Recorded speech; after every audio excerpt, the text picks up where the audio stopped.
Live from KSAT 12. Good Morning San Antonio starts right now. Right now on GMSA, San Antonio Police and Crime Stoppers asking for your help looking for suspects involved in an aggravated robbery and a murder. Sarah Costa joins us live with the details. As schools reopen here in the U.S., more children are testing positive for COVID-19. I'm Rena Roy in New York, and I'll have the latest coming up.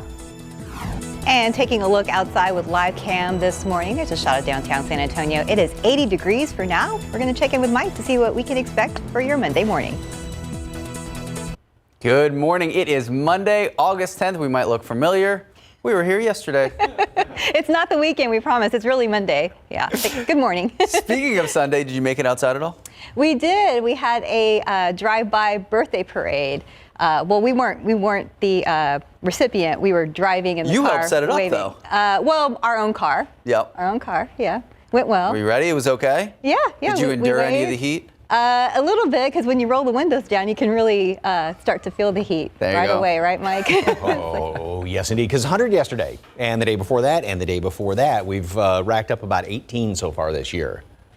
And just keep adding to it now the next couple of days. So, nice. Yeah, we're going to be looking at, when it's all said and done, by the end of the week, probably about 25 days so far this year that we have officially hit 100 degrees. And this morning, boy, it's not, I don't know if it's the heat or the humidity, because we're at 80 right now. And boy, it's steam bath out there with all these dew points well up into the mid 70s right now. It will drop a little bit in the afternoon, but we'll still have plenty in the way of heat index readings well up into the low hundreds later on today. Mold, fall elm, and pigweed are all on the low side. And throughout the rest of today, going for triple digits again. We are going to have plenty of sunshine once again today, and with such high temperatures and everybody kind of getting back into it today, CPS is asking that you try and cut back later on this afternoon between 3 and 7. If you can lower the thermostat just a little bit, or raise it however you want to phrase that, but don't use as much energy later on this afternoon. Any changes down the road at all? Any chances for rain? Boy, my yard could use some. Details coming up in a couple of minutes. Time saver traffic right now on this Monday morning. Here's Officer Marcus Trujillo. Morning, sir. Well, good morning, Mike. Good morning, everyone at home. As we take a look at the roadways, things appears to be off to a pretty good start. Let's take a look at TransGuide right now. Highway 151 and 410. There, the inner loop, you can see no problems as we move around to some other areas. Highway 90 at Medio Creek, east and westbound lanes running smoothly with no problems here. Highway 90 at Lackland. There's another shot of 410 and 151 area. And let's move over here. 21 and Winding Way, little shake to the camera, but main lanes northbound and southbound, so far, no issues there. Stephanie? Thank you, Marcus. New this morning, police need your help tracking down a man who they say robbed a store at gunpoint. Our Sarah Costa is live downtown with the latest on this investigation and some other unsolved crimes. Good morning, Stephanie. Yeah, police are still searching for that man wanted for aggravated assault. They are also searching for the suspects of a murder case. But first, let's take a look at the photos of the man who was caught walking into the Circle K on the northwest side. He was caught on camera walking into that Circle K gas station in the 8500 block of Eckert Road on the city's northwest side. This happened on July 25th, just after 11 p.m. Police say this man wearing all black pointed a gun at the clerk at the Circle K and demanded money from the register. He got away and still has not been caught. Now, police also need your help finding the person responsible for shooting and killing this man. This is 24-year-old Demoria Harris. Police say he was shot multiple times in December of 2019. Harris was sitting in his car when suspects approached him and shot at him several times. He died from several gunshot wounds. If you know any information about the suspects in either of these cases, you are urged to call the Crime Stoppers tip line at 224-STOP. Remember, you can remain anonymous, and if your information leads up to an arrest, you may be eligible to earn up to $5,000 in cash. Reporting live from downtown, I'm Sarah Costa, KSAT 12 News. Stephanie, Max? Thank you, Sarah. Right now, San Antonio police searching for the second suspect involved in Saturday's armed robbery, the robbery at Costco on Loop 1604 and Hardy Oak. Police tell us they are looking for 29-year-old Joshua Lawrence Malenix. He was allegedly, the getaway driver. Investigators tell us a Costco employee watched 29-year-old Ricky Green enter the store, walk up to the jewelry case, Then we're told he pulled out a hammer and started smashing the top of the display case, then stole jewelry while waving a gun. Police tell us Green then ran out to the parking lot to find Malenik. They drove off in a white Dodge pickup truck. Green now facing charges of aggravated robbery. And here are the latest COVID-19 numbers in Bexar County. The death toll continues to climb with another 13, bringing the total to 445 deaths, while an additional 252 positive cases, bringing the overall total there to 42,873 since the pandemic started. And hospitalizations still on a downward trend. Right now, 738 people in our local hospitals, 322 of them in intensive care, 220 of them are still on ventilators.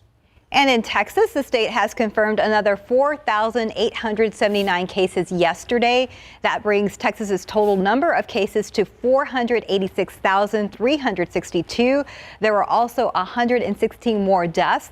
The statewide death toll now sits at 8,459. Meanwhile, the number of Texans hospitalized with the virus continues to decrease. Yesterday, there were more than 7,000 people in the hospital, but state health officials reported more than 1 in 5 tests came back positive for the virus. And now to the latest on the pandemic and its effect across the country. The United States now has more than 5 million cases of the coronavirus, far outpacing any other country.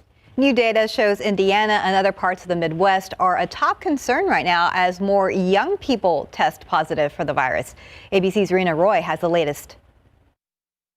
Some schools in the U.S. now reversing reopening plans, with more than 338,000 children testing positive nationwide. Nearly 100,000 of those cases reported in the last 2 weeks of July.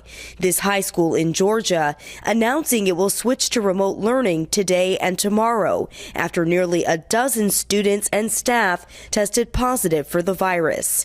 It was worse than I thought it would be because I thought more kids would be wearing masks, and I thought social distancing would be attempted in the school, but it wasn't. The University of Notre Dame kicking off a new school year today, holding a socially distanced mass for students last night. Though 18 states are seeing hospitalizations drop and 21 states are seeing positivity rates decline, some in the South and Midwest are battling a rise in cases, including Ohio and Indiana, plus Kentucky and Tennessee. In Texas, a record high 7-day average of positive tests, nearly 1 in every 5 people testing positive. Concerns after massive crowds visited Sturgis, South Dakota for this annual motorcycle rally. Tens of thousands of people gathered despite objections from many residents. Clearly, things are a little different this year. It's truly not safe for a lot of people. Chicago's mayor now threatening to shut down the lakefront, posting these pictures of crowds on social media, calling this, quote, reckless behavior.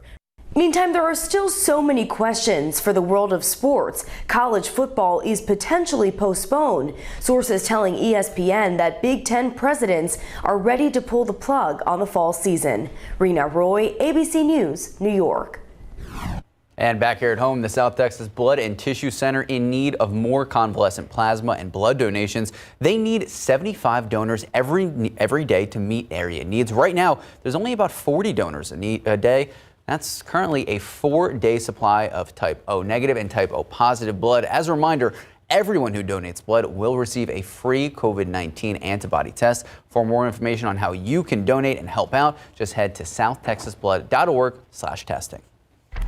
In your morning headlines, in Portland, Oregon, last night, protesters marched to a union building, blocked the road, and set a dumpster on fire. Police forced hundreds of people away from that building minutes after they arrived. Since George Floyd was killed in Minneapolis, protests have occurred there every night for more than 70 days. A fire inside the union building Saturday night led authorities to declare a riot and force protesters away from the offices. Many in the city had hoped for calm after federal agents sent by President Trump's administration began to withdraw more than a week ago.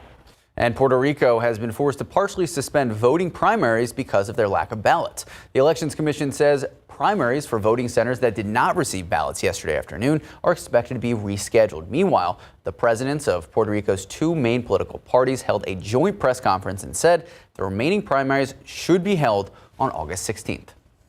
And time now 4:39, 80 degrees out. And new details in MTV's Video Music Awards, and some big names in the entertainment industry are celebrating some birthdays. Those stories and more in your Spotlight News. And star Simon Cowell undergoing a major surgery after he broke his back. Details on how it all happened next. And taking a look outside with live cam, it is 80 degrees for now, but we are looking forward to a nice hot week. Are we? Are we looking forward to it? Max is. We're going to check in with Mike in just a few minutes. And welcome back. It is 4:43. Entertainment industry star Simon Cowell suffered a broken back in a bike accident.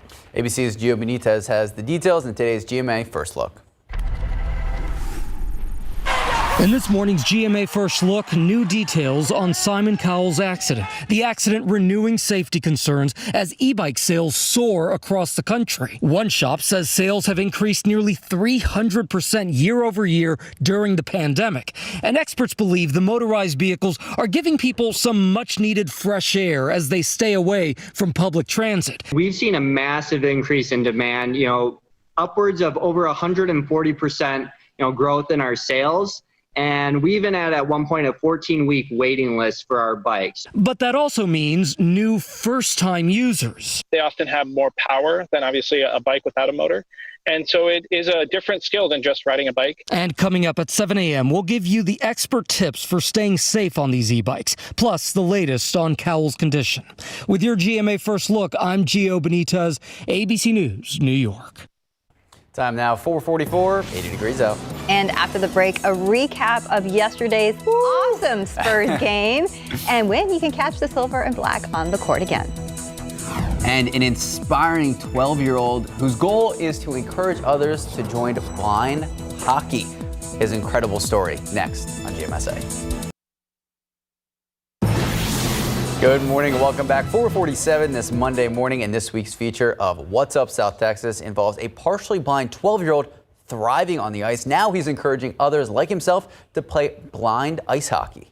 Hudson Pollard was diagnosed with a degenerate incurable eye condition, and he has had that condition since he was a baby. Growing up, his parents encouraged Hudson to do whatever he wanted to do despite his limitation, and he has done just that. He now plays as a defenseman for the San Antonio Junior Rampage. Hudson also plays Dallas blind hockey, where he plays with other visually impaired kids. First of all, you can play a sport without being cut, and you can have friends that are blind as well. And Hudson says when he grows up, he wants to be a sportscaster. Also, Hudson will turn 13 this coming Thursday. So from us here at KSAT, we want to wish you an early happy birthday. What a game yesterday. The Spurs now doing everything they can to make it to the playoffs, at least the NBA bubble restart playoffs, but still the playoffs nonetheless. They beat the New Orleans Pelicans yesterday, putting them at 4-2 since this NBA restart. Let's take a look at these highlights. Silver and black coming out firing, jumping out to a 14-3 lead. And that was partially because Derek White was unstoppable. But they would continue that, leading by 17 at halftime. The bad news, second half there, you saw it.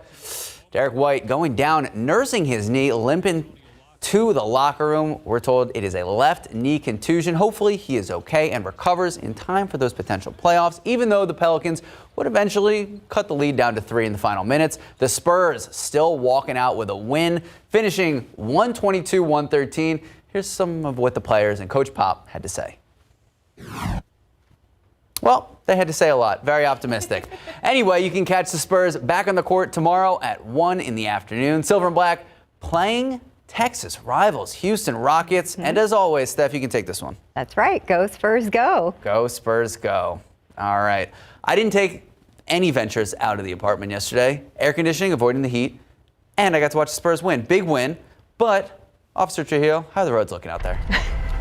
I think everybody's finished with the celebration because roadways look pretty good. So not too many folks out there in certain parts. Other parts starting to pick up just a little bit, but really not enough that it should slow you down. So let's take a look at the map. No incidents out there. As we switch over to TransGuide, you can see 21 at Winding Way. Still have that shade to the camera there.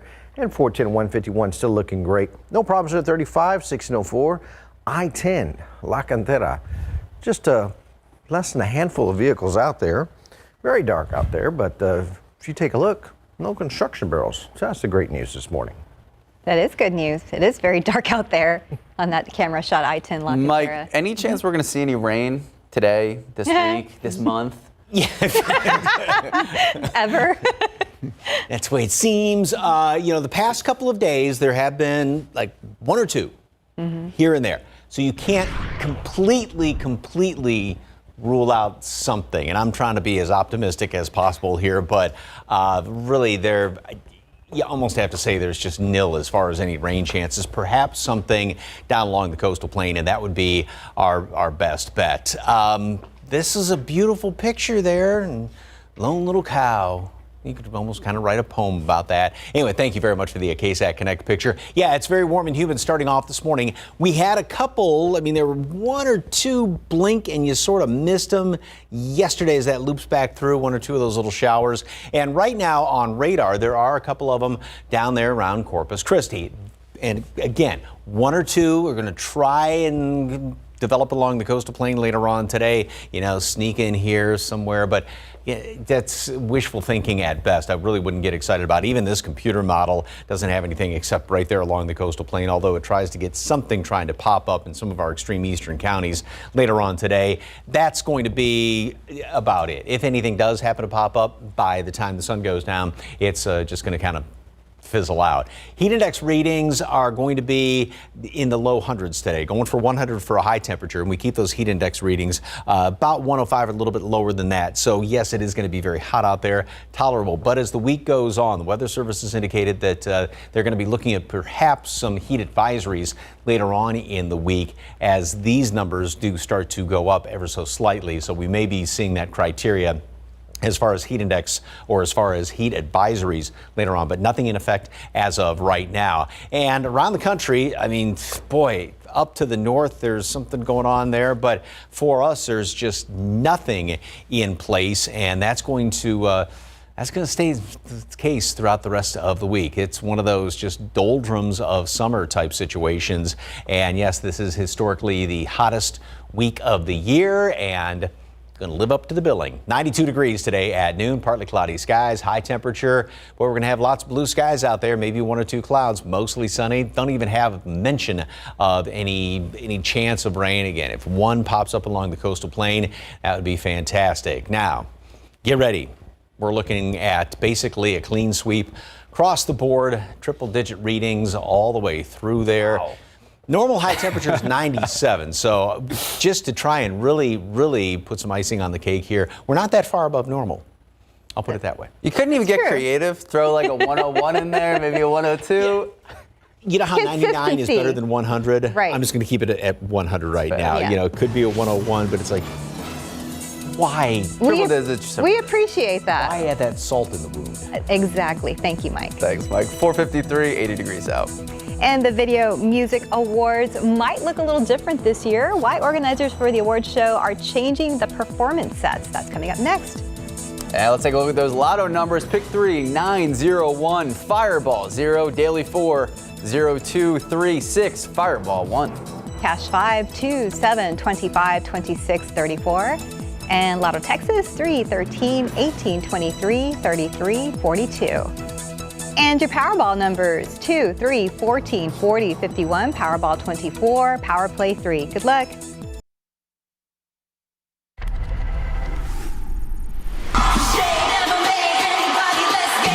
Taylor Swift opened last year's MTV Video Music Awards with a live performance of her then brand new song, You Need to Calm Down, at the Prudential Center in Newark, New Jersey.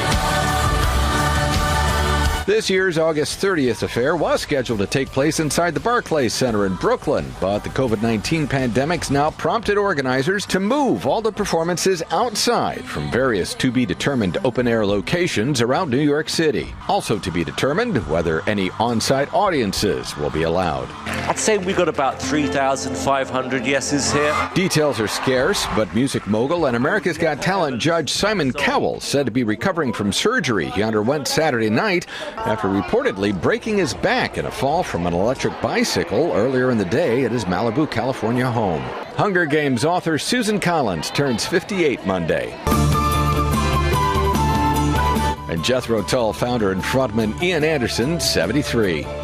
And that's what's happening in Hollywood. I'm Christopher Watson, ABC News.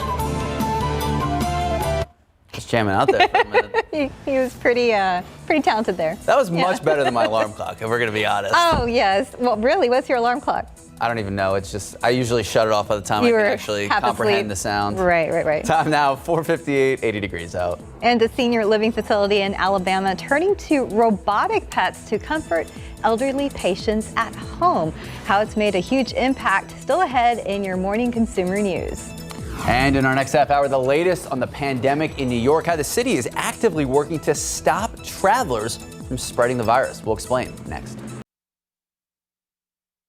Live from KSAT 12. Good Morning San Antonio starts right now. Making headlines right now, the United States reaching a grim new milestone in this pandemic. The details just ahead. 3 Texas Parks and Wildlife employees were killed in a helicopter crash in West Texas over the weekend. Good morning, I'm Sarah Acosta. Hear what Governor Greg Abbott's message is to Texans in just a bit. And taking a look outside with live cam this morning, it is 80 degrees, but we're going to have a week of consistency. There's your hint. We're going to check in with Mike in just a bit. Good morning, Monday, August 10th. I like the consistency because it's kind of like a silver lining here. Right, we will always remember. You are bringing the optimism this morning. Not much optimism when we talk to Mike Osterhage, is the eternal optimist. You know, always smiling, always happy, always going to find the silver lining to everything. So I'll give you $1 later on for that one, Stephanie. We're saying, yes, no problem. It will be a very consistent week, and we're at 80 right now. 81 New Braunfels. Temperatures are about 5 degrees above normal, and look at that top number. Dew points are at 74 as of right now. That is kind of steam bath sort of conditions when you walk outside this morning. So get ready for that. And as far as the aquifer, it did go up, and the 10-day average still is 657. That's the number that really counts now because it's still staying below 660, so water restrictions are still in place. Mold is on the low side. Same thing with fall elm as well as pigweed. And as far as the rest of today, what's going to be going on, mostly cloudy this morning, warm and humid, of course, and then mostly sunny. And yep, we are going to be up to 100. We've hit it the past 3 days. And so far, by my tally, I was adding them up this morning, about 18 days so far this year. And then more sun, more heat tomorrow. Might as well take that number and put it down there as well. And throughout the rest of the week, really no change in sight. I mean, other than a stray shower that tries to pop up along the coastal plain, which wouldn't get your hopes up for that. We will take a look ahead to the middle of the month coming up this weekend already. Details in just a couple of minutes. Time saver traffic right now. And Officer Marcus Trujillo, anything big going on, sir? Still looking great out there, Mike, as we take a look at the roadways, no issues. So let's take a look at a couple of random cameras there. Highway 90 at Lackland. Traffic moving along fairly well. No problem here. 410 at Highway 151. Don't forget to buckle up as you head out and then watch that follow distance. No problems there. Highway 90 at 410. Stephanie? Thank you, Marcus. 3 Texas Parks and Wildlife Department employees were killed in a helicopter crash while conducting aerial surveys in West Texas on Saturday. Our Sarah Costa is live from the downtown area with this story. Now, Sarah, we understand the pilot survived the crash. Good morning, Stephanie. Yeah, that pilot survived the crash. He was taken to El Paso for treatment. At this time, this morning, we don't know the condition of the pilot. Now, that crash happened on Saturday in West Texas in the Texas Parks and Wildlife Department's Black Gap Wildlife Management Area. That's in Brewster County. The victims of the crash were identified as wildlife biologist Dewey Stockbridge, fish and wildlife technician Brandon White, and state wildlife veterinarian Dr. Bob Dittmar of Kerrville, according to the TPW. Now, the TPW sent out a statement, some of it saying, quote, wildlife conservation in Texas lost 3 of its finest as they so honorably and dutifully carried out their calling to help survive, monitor, and protect the bighorns of their beloved West Texas mountains, end quote.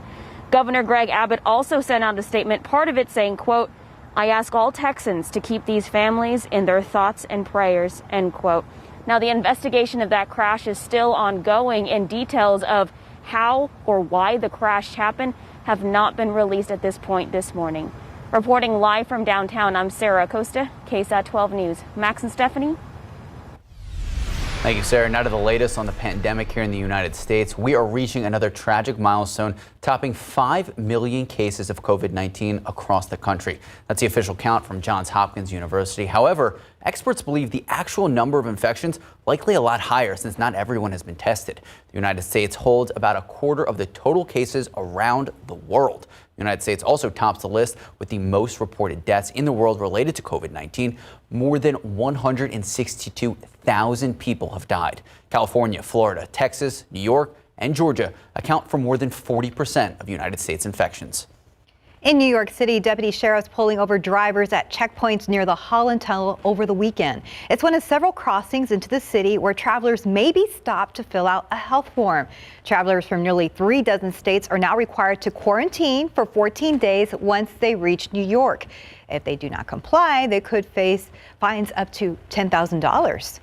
And heading over to Australia, they've reported their highest number of COVID-19 related deaths. It brings Victoria's death toll to 229 deaths so far. 322 new cases reported in Victoria just yesterday. Its lowest daily increase since late July. Victoria has been Australia's worst hit state by the coronavirus. Nearly 15,000 infections have been reported there since the start of this pandemic.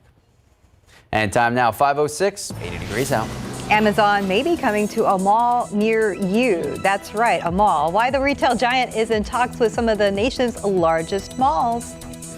And 2 more stores requiring customers to wear masks while they shop. We have your details in your consumer news. And taking a look at live cam right now, it is 80 degrees for now. Go outside and enjoy it, because it's going to get hotter today. What are people supposed to do at 5 a.m. outside, Steph? Walk around. Go for a run. There you go. Yeah, take your pet out to, do its business. We'll be right back. We'll be right back. And welcome back. It is 5:10. In your morning consumer headlines, several investment and technology companies are looking at possible deals to take over the TikTok app. Along with Microsoft, the Wall Street Journal says Twitter has also been in talks about a merger with ByteDance. Now, this comes as President Donald Trump says ByteDance has until September 15th to find a buyer, or the app will be shut down in the U.S. And Family Dollar and Dollar Tree stores now requiring all customers to wear masks. Both stores say on their websites the mask requirement is to comply with CDC guidelines. Family Dollar and Dollar Tree had enacted such a mandate in early July, but then they relaxed it about 2 weeks later.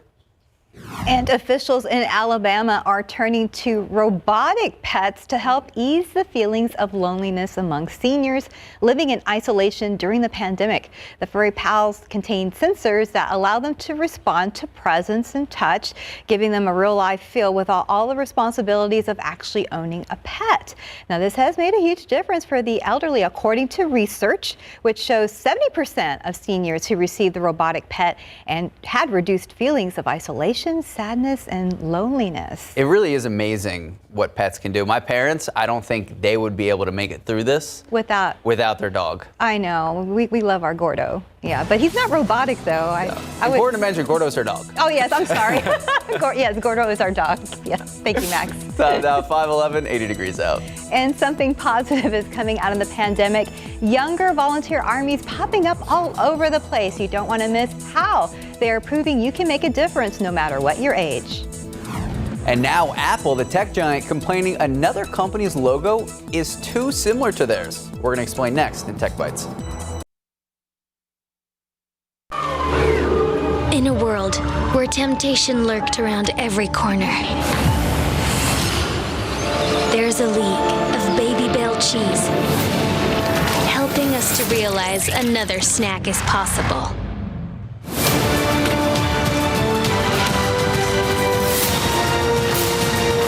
And now it's your turn to spread the goodness. Are you ready? Baby Bell, join the goodness. There's moving, and there's moving with Move Free Ultra. It has triple action support for your joints, cartilage, and bones. And unlike big glucosamine chondroitin pills, it's all in one tiny pill. Try Move Free Ultra now. Feel the difference. For over 25 years, Home Instead has helped seniors stay home. Now, staying home isn't just staying in the place they love. It's staying safe. Home instead. To us, it's personal.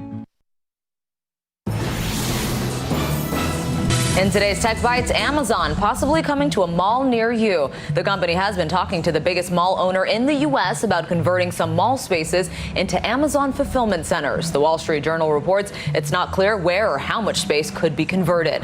Apple's logo is one of the most recognizable in the world, but that isn't stopping the company from trying to force meal preparation company Prepare from changing its logo. Apple claims Prepare's pear logo is too close to its own and could cause some confusion among consumers. Finally, just about everything is customizable on the popular video game Animal Crossing New Horizons. The hope now is to take that one step further with an online petition calling for more diverse hairstyle choices. It already has about 40,000 signatures. Up, do's, down. Those are your Tech Bites. Have a great day. And time now is 5:16. The COVID-19 pandemic comes with a myriad of challenges. Besides threatening our physical well-being, our mental and financial wellness has also been challenged. But through it all, something unexpected but not surprising has happened. Volunteers, young volunteers stepping up to show you are never too young to make a difference. And as Eric Hernandez shows us, these volunteers may also be changing their own lives. When the pandemic closed on-campus classes at Dartmouth, these students learned a lesson they weren't expecting. We noticed that there's a huge gap in terms of who is kind of looking out for the essential workers. These are the people who are keeping the store shelves stocked, preparing your takeout, filling Amazon boxes, delivering the mail, dumping your garbage, and most are doing it on less than what they would make collecting unemployment. Trying to pay my bills. Now I'm back to work, but it's still kind of slow. I can't live without working because I'll go insane. That's why 8 students created GiveEssential.org, a website where essential workers who need help and those who want to help can connect. We make the matches based off of what the donors can provide and what the essential workers need. From necessities like food and cleaning supplies to toys for children and books. In 2 months, volunteers donated more than $300,000 worth of supplies and cash. We've had a single mother who couldn't figure out how to keep her children entertained while she was having to fulfill Instacart deliveries for 12 hours a day. So far, donors and essential workers have been connected in 49 states, and these students plan to keep going for as long as it's needed. It's so great to see them want to help. And it's crazy to think that there is such a huge need. So not only do the essential workers get something out of this, but so do the volunteers. A recent study showed teens who volunteer do better in school, avoid engaging in risky behavior, and are more likely to graduate from college. Erica Hernandez, KSAT 12 News. It's nice to see young people volunteer. Yeah. And especially even little kids, they're wanting to help out too. Absolutely. Stepping up and helping out. Yeah. Time now, 5:18, 80 degrees out. How'd the roadways look there? Well, right now, Max, as we take a look, still no accidents out there, so that's the great news. Switching over to TransGuide, as we take a look out there, you can see I-10, 410, the interchange, no problems there on the northwest side. A little bit further down the road, 410 at Fredericksburg, looking pretty good. And then up on the northeast side, 410 at Austin Highway, no issues there. 35 at 1604, looking great at this point as we move over here to I-10 Bernie Sage Road. Very nicely lit out there, and more importantly, no sign of the construction crews through I-10 at Dominion. And then 21 Winding Way, still have a little bit of shake to the camera. However, if you pay attention to the main lanes there, north and southbound, so far, no issues, no delays in anyone's travel times. There you go. I think a lot of it is people already notice it's already 80 degrees. You know what? I'm just going to sit, enjoy the air conditioning as much as possible. Delay their travel time, yes. And that's what you have to do. If you have to do anything, go out and do it in the morning. Although there's a lot more humidity, it does drop a little bit in the afternoons. But, yesterday we had gone over to the Pearl just to see what did you say? Does it really? When it's that hot, you really notice it's 100 degrees regardless. True. But when it gets a little drier, it's a little more comfortable. We were out over at the Pearl yesterday morning late, and it wasn't bad. If you're in the shade and all that, and a little bit of a breeze. But one thing, take a look at this picture, and this, a pretty picture, but this is not a pretty picture because I would venture a guess that this level should be up about what, maybe there for this this pond out there. Yeah, that is dropping down. I mean, a lot of the lakes are dropping down as well. Thank you, by the way, for the KSAT Connect picture, but could use a whole lot more rain to fill that baby up, and as well as everything else around here.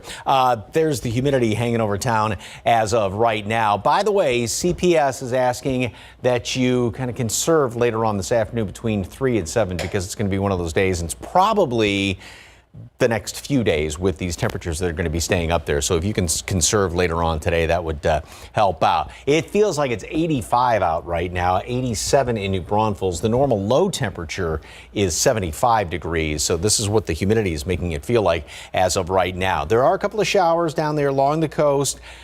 Yeah, we still could see one or two trying to sneak on in here. There were one or two of them around Saturday. There were, I think, one yesterday. That was about it. Computer models trying to scare up one or two of them later on this afternoon.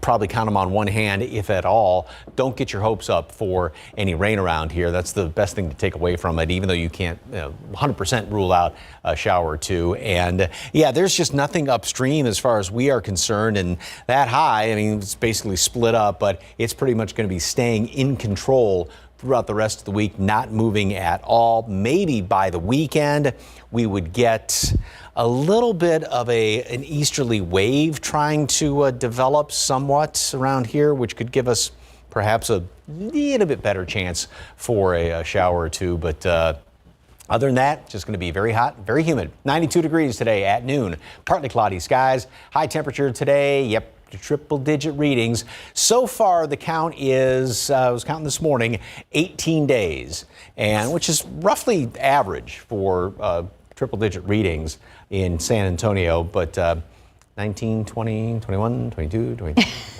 Oh, my goodness. We're going to continue to rack them up this week. I got to ask, Mike, were you just like, you know what, I'm tired today, I'm just going to sleep in, I'm just going to copy and paste Monday, Tuesday, and Wednesday? No, that's not true. Actually did not do that. But you can clearly see there's a 78 and a 77 for the morning. I just gave Monday, Tuesday, Wednesday. That's all I'm saying. Thank you, Stephanie. Once again, she finds them. I know Mike is working hard. Thanks, Mike. 522, 80 degrees out. And one of Jimi Hendrix's guitars sold for 4 times more than it was expected to at an auction. We're going to have those details next in your Hollywood Minute. First, let's take a look at those lotto numbers. Pick 3, 9, 0, 1, Fireball 0, Daily 4, 0, 2, 3, 6, Fireball 1. Cash 5, 2, 7, 25, 26, 34. Your Lotto Texas numbers 3, 13, 18, 23, 33, 42. And your Powerball numbers 2, 3, 14, 40, 51. Powerball 24, Power Play 3. Good luck. Good morning, welcome back, and happy Monday. 5:25 this morning. Let's take a look at the latest headlines from the world of entertainment. Here's CNN's Douglas Hyde with today's Hollywood Minute. But you didn't look that confident, bearing in mind it lasted half a second. America's Got Talent judge Simon Cowell is on the mend after breaking his back over the weekend. The 60-year-old entertainment mogul took a tumble after testing a new electric bike in the courtyard of his Malibu home. Cowell underwent surgery and, according to his spokesman, is doing fine. All right, Mr. DeMille, I'm ready for my close-up. This week marks the 70th anniversary of the release of Sunset Boulevard. The classic film tells the story of a struggling screenwriter taken in by a faded movie star and is considered one of the greatest films about Hollywood ever made. Sunset Boulevard is now available on various digital platforms, including Amazon Prime and Apple TV. He may have famously set his guitar on fire at the 1967 Monterey Pop Festival, but of course not all of Jimi Hendrix's guitars went up in flames. In fact, one of them just sold at auction for more than $200,000. That's 4 times what it was expected to fetch. Hendrix played the Japanese sunburst guitar in the early 60s before he became famous. In Hollywood, I'm Douglas Hyde. So, fun fact, I have a guitar. Not Jimi Hendrix's. Not Jimi Hendrix's. Just to clarify. Mine was a very cheap one off of Amazon. And I have tried to play it 3 times. I've owned it for 2 years. Oh, for 2. Yeah, so you know what? It is on the to-do list. Oh my goodness. It's just real down there. Wow. Okay, I was going to say I thought you bought it at the beginning of the pandemic. No. Oh, One day. okay. One day. That's the dream. Maybe I could be the next Jimi Hendrix. Who knows? Well, we'll see. 527, 80 degrees. I appreciate your motivation here. Okay, still ahead on GMSA at 5:30. 400 Taliban prisoners are being released in Afghanistan. What the country's president is saying about this. And it is the question of a lot of political minds. Who will Joe Biden pick as his running mate in the 2020 election? The latest on his decision still ahead on GMSA. Plus, the latest developments in the coronavirus pandemic here in the U.S., the devastating milestone that the U.S. has reached right now. Next on GMSA. Good morning and welcome back. 5:30 this Monday morning, August 10th. Happy Monday. Thanks for joining us. It really is Monday. It's not the weekend. It really, you may see us on the weekend, but I promise today is Monday morning, so start your day. And we are starting a lot hotter than we were on the weekend. We were seeing 77, 78 this weekend. It wasn't too bad. Well, it was still humid like it is today, right, Mike? Yeah, and we may drop another degree or two in the next couple of hours, but we're holding right at 80 degrees, and that's thanks to some of the clouds out there as well as that humidity, because it holds the heat in a lot better than dry air does. And also, as it dries out in the afternoon, that then allows things to heat up a lot more. So anyway, warm and humid this morning. Yeah, we're at 80, partly cloudy, 92 degrees today at noon, and then we're going to be up to 100 today. We've been the past 3 days, triple-digit readings, despite the fact that some folks did get 1 or 2 stray showers to pop up. Even on Saturday, we had 1 or 2 of them. There could be one. Just don't get your hopes really too awfully high. And then later on this evening, I don't know, what do you think? Kind of maybe sort of pleasant in the evening hours once the sun kind of spinning. I go to sleep really early. So yeah, okay, thank you, Stephanie. So and this Marcus is just laughing at me. This scenario is going to be continuing the next couple of days. Any relief in sight? We're going to take a look ahead coming up in a couple of minutes. Time saver traffic right now. Here is Officer Marcus Trujillo. Not your fault, Mike. It's not your fault. Thank you. I try. Right now, as we take a look at the roadways, still no accidents. That's the great news. Moving over to TransGuide, I-10 Dominion. Traffic starting to pick up on those eastbound main lanes. Westbound, not too bad at this point, as you see there through I-10 at Hoyerman Road. So east and westbound lanes still moving along fairly well. Now, as we come in closer to the outer loop there, 1604, things look a little bit better. And then 21 and Winding Way, north and southbound lanes. So far this morning, no issues there. As you head out, just remember, buckle up and maybe take a bag of ice with you as you're heading out the door. Max? Thank you, Marcus. The coronavirus pandemic not showing significant signs of slowing down across the country. While the virus is moving ahead, talks about helping boost the virus-stricken economy are stuck. CNN's John Lawrence reports. The U.S. passed the 5 million mark of known COVID-19 cases Sunday, says Johns Hopkins University. It is one of the worst public health tragedies in the history of the United States, certainly in the last 100 years. Some health experts say the actual number of U.S. infections may be higher. I do not believe we need a national shutdown, but we need targeted policies that are aggressive. You can't open schools safely, not in those hot zones. Georgia's North Paulding High School is implementing virtual teaching Monday and Tuesday for cleaning after at least 9 people tested positive for COVID-19. That's the school where a sophomore took this photo of a crowded hallway. I've gotten threats and things like that, but I know that I'm doing the right thing, and it's not going to stop me from continuing doing it. Meanwhile, talks about an economic stimulus plan are at a standstill. President Trump says he may allow the unemployed to get enhanced benefits without their states footing part of the bill. That's going to come out of the general fund, not out of Social Security. But some say Mr. Trump's executive order using money from the FEMA hurricane budget is an overreach. Unfortunately, it is going to get this administration in big trouble. They better sort out the details as quickly as they possibly can. I'm John Lawrence reporting. Time now is 5:33. In your morning headlines, new questions over President Donald Trump's executive order signed over the weekend, extending unemployment benefits. The president's orders also covering evictions, student loans, and payroll taxes. ABC's Rena Roy explains.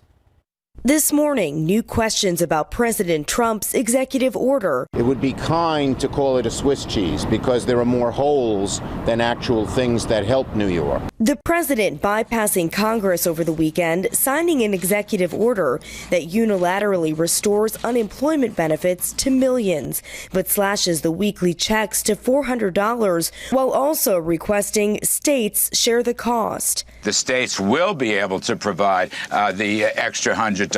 We have a system where we can do 100% or we can do 75%. They'd pay 25%. That announcement seemingly catching some governors off guard. So the answer is, I don't know yet. The governor of Ohio saying the state may not be able to afford the extra expense. Congress needs to get back in and negotiate. Still, Trump is calling the move a victory over Democrats. We've gotten much of what we wanted.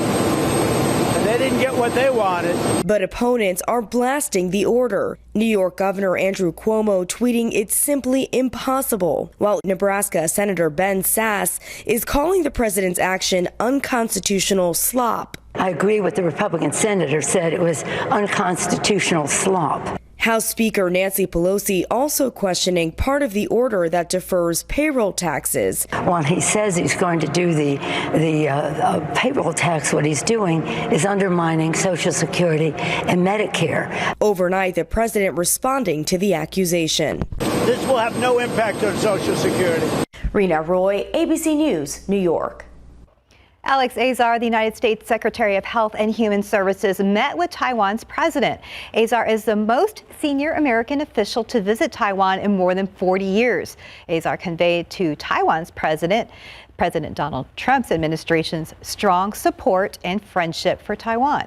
Azar praised what he called Taiwan's incredibly effective response to the coronavirus pandemic. And speaking of presidents, Afghanistan's president agreeing to release another 400 Taliban prisoners in order to start direct peace talks with the terrorist organization. The president says a grand assembly of tribal elders will sign the order and peace talks should start immediately after the prisoners' release. They are the last of 5,000 prisoners to be freed by the Afghan government. The Assembly of Elders stressed the need for an immediate and lasting ceasefire with the Taliban. Time now, 5:36, 80 degrees out. A family thankful to have each other after losing everything in Tropical Storm Isaias. Still ahead, how the Ramirez family's world got turned upside down. And a big question looming in the political world, who will Joe Biden pick as his running mate? Rumors continue to circulate around the country. The news details next on GMSA. And taking a look outside with live cam, it is 80 degrees for now. It's going to get a little hotter. You can feel the humidity just looking at that. Well, actually, once you step outside, don't be surprised. It's going to be a little humid out there. But we're going to check in with Mike to see what you can expect for your Monday morning and the rest of the week.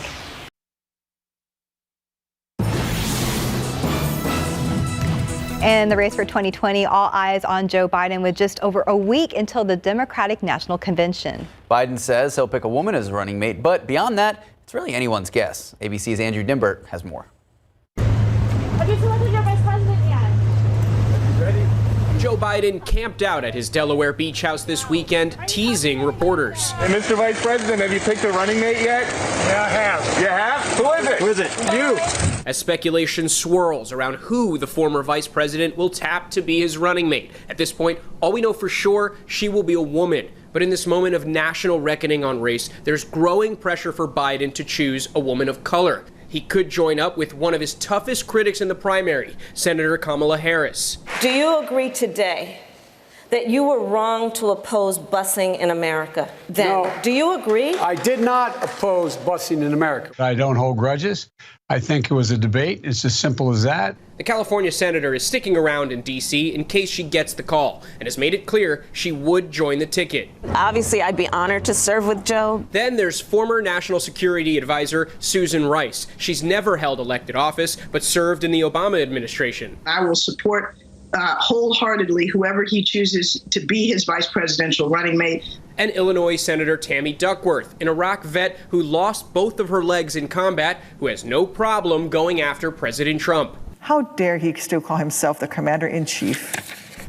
Biden would be 78 if inaugurated in January. His choice could be the most significant VP candidate in modern American history. His wife, Jill, regularly involved in the discussions, says in the end, it comes down to relationships. It's got to be Joe's decision, who he feels most comfortable with, who shares his values. And that's what he's always said, that he and Barack had. Biden has long touted his support in communities of color, but this week his campaign spent quite a bit of time cleaning up comments he made about diversity in African American communities. Biden has since apologized, and if he does choose a black woman as his running mate, she'll be making history. Andrew Dimbert, ABC News, Washington. Time now, 5:42, 80 degrees out. And still ahead on GMSA, the oldest living Marine in Texas got a special surprise for his 99th birthday. That story is coming up next. And welcome back. It is 5:44. One dad is grateful to have his family after losing their home to Tropical Storm Isaias. Greg Ramirez and his family were riding out the store when a giant oak tree fell on their house. Now, after getting his son to safety, he turned to search for his 7-year-old daughter, Mia, but all he could see was a pile of rubble. Now, the house had collapsed around them, and as he searched through the debris, he thought the worst, but then Mia's small hand reached out for his. Greg said although they lost everything, he is grateful to have his family together and safe. And a U.S. Coast Guard helping release 2 endangered sea turtles back into the ocean just off the coast of Florida. The turtles, named Emma and Bubbles, were rescued in June and rehabilitated at the Turtle Hospital in Marathon, Florida. Bubbles was found trapped in a fishing line and treated for pneumonia, while Emma had excessive air removed from her body. And this all happened after she was found floating in the ocean. And Joseph Cowell got a special surprise for his birthday. The 99-year-old is the oldest living Marine in Texas. He enlisted in 1942, served during World War II, and then served the community as part of the Hudson, New York Police and Fire Departments, the Houston Postal Service, and as a tax assessor for Harris County. Texas Lieutenant Governor Dan Patrick was among those who showed up to wish Mr. Cowell a happy birthday. Happy birthday. That is so cool. A lot of people turning out for that. Happy birthday, and thank you for all that you've done for our country. Yes, thank you for your service. Right now on KSAT.com, San Antonio's newest movie venue has added more movies to drive in at Fiesta, Texas. The month-long event is intended to celebrate Halloween early this year. Hocus Pocus and Beetlejuice are some of the movies being shown. We have a full list of the schedule right now on our website at KSAT.com. We're going to do something that I think a lot of Spurs fans are feeling right now. Let's go! Spurs winning, doing everything they can to continue their playoff pursuit, beating the New Orleans Pelicans yesterday, putting them at 4-2 since they restarted the NBA season in the bubble. Silver and Black, though, coming out firing, jumping out to a 14-3 lead, mainly because of Derek White. He was white hot. That would continue, leading by 17 at half. The bad news is there was the man of the day, the man of the hour, Derek White, hurting his knee, walking to the locker room. He did not return in the game. They are calling it a left knee contusion. Hopefully he is okay. Hopefully he can return and carry the Spurs to the playoffs. Even though the Pelicans would eventually cut the lead down to 3 in those final minutes, Silver and Black would still walk away with a big win, finishing 122-113. Here's what some of the players and Coach Pop had to say. He went down a stretch where he's usually running the team, so we had to find ways and get used to trying to have some kind of continuity out there. He's a big part of our team, and he's been great for us. And I don't know what happened or anything, but I'm hoping he's okay. We knew Derek going down, that was a big blow for us, but guys been stepping up, playing extremely well, playing hard. And we just had to hold tight. We knew New Orleans was going to make a run, make another push. We could have did a better job, but we held on tight. If you're able to be in that 9th spot, that's quite a victory. It says a lot about how this young group has come together with 3 of the starters out. So I'm already thrilled the way they played, but that would be really fantastic if we could get there. It would be really fantastic, but it's not going to be easy. Taking a look at the competition, 3 other teams competing with the Silver and Black. For the 8th seed in the West, we have the Memphis Grizzlies, who are sitting there right now, but they lost arguably their best player. Portland Trailblazers, who are revamped and no longer injured. They have 3 stars, And Carmelo Anthony, I'm not classifying him as a star anymore. That's neither here nor there. And the Phoenix Suns, Devin Booker, looking like an all-pro. The Spurs are 1 game behind the Grizzlies, currently the holder of that final playoff spot. Also, only a half game behind Portland Trailblazers. The Spurs do need a little help to make the playoffs, though. They need the Blazers and the Suns to lose. Right now, the Spurs are a half game ahead of the Suns, but Phoenix plays today and holds the season tiebreaker over the Spurs. And if you want to watch more Spurs, don't worry. We have at least 2 games left. You can catch the Spurs back in the court tomorrow, 1 in the afternoon, silver and black, playing those Texas rivals, the Houston Rockets. And as always, Steph. Go Spurs, go. Go Spurs, go. And they're looking great in the bubble. They are looking great. Exciting. Shout out to DeMar DeRozan, who kind of took over in that fourth quarter. Yes, it was very nice to see that action. I only saw a little bit of the fourth quarter. We had to leave early for that drive-by birthday party. Saw the win. But that's right. We knew we were there. You hit the roads yesterday. Yes. We've been checking on the roads all morning. It seemed like it's been pretty clear sailing out there. So far, still looking great. That's the map you see there, void of any incidents. We're going to move over to TransGuide. What do we find out there? Well, on 410 Highway 151, traffic still moving along fairly well there with no problems there. 410 at Fredericksburg Road. As we check on I-10 Birding Stage Road, no problems there. And we're moving over now to I-10 at Crossroads. So all in all, not a bad time out there. Go back to that shot. 410 at Fredericksburg Road, very nicely lit up there on that far northwest side. So not too bad this morning as we take a look at the roadways. Not too bad. Hey, I see you have a good reminder there, Mike. Yeah, CPS has been sending these out usually the previous day, and just to, and then we emphasize that to remind folks, if you can, kind of edge back on the AC a little bit later on this afternoon. A lot of things that they talk about, even running the washing machine, dishwasher, something like that. If you can hold off during the peak demand, which is going to be between about 3 and 7 o'clock later on this afternoon, that would help out because it's going to be hot today and it's going to continue. So there's some of that haze sort of just hanging over the city as of right now. And now this was on Saturday, and there were a couple of those. You could just see them there. You count them on one hand. Those clouds started to develop and they started to build up a little bit. And there were 1 or 2 showers out there on Saturday. And there were even a couple of them around yesterday. And if you go back in this loop 12 hours ago, blink and you miss it. But there were 1 or 2 of them out there. Yeah, that's kind of being a little, I think, overly enthusiastic about rain, but it's going to be 1 or 2 perhaps along the coastal plain. Don't get your hopes up too much as far as trying to get any rain today, nor the next few days around here. We do have a couple of those showers that are showing up right now down here along the plain. Yeah, there may be, again, 1 or 2 that try and move in a little bit further today, but again, rain is pretty much out of the picture. One thing that's definitely in the picture, triple-digit temperatures and heat index readings that are going to be well up into the low hundreds. Now, this does not reach heat advisory criteria, but there is going to be that chance that we could see some heat advisories posted over the next couple of days, just because temperatures are going to be staying hot and maybe even getting a little bit hotter. As far as any rain around here the next few days, no, everything is pretty much confined right there along the coastal plain. This is even going in through a good portion of the weekend. High pressure remains in control around here, and there's pretty much the center of it off to the west of us. Now, we do have a flow coming in off the Gulf of Mexico, but just not enough to really get anything going. We don't have any good disturbances. With this positioning, that's why there could be something right there along the coast, but again, few and far between at best. Although going in toward the latter part of the weekend, notice how we get one of these waves trying to develop, called kind of an easterly wave, and that could be a little bit better chance for some rain. Again, this is just kind of speculation as of right now because there's just no great rain chances, unfortunately, in the forecast. And really no relief from all the heat either. 92 degrees today at noon, partly cloudy skies. High temperature up to 100. We will continue to chalk up the triple digits, not only today, but the next few days, all the way basically through the rest of the week. Now, granted, this is historically the hottest time of the year from the 7th, which was Saturday or Friday, through the 16th.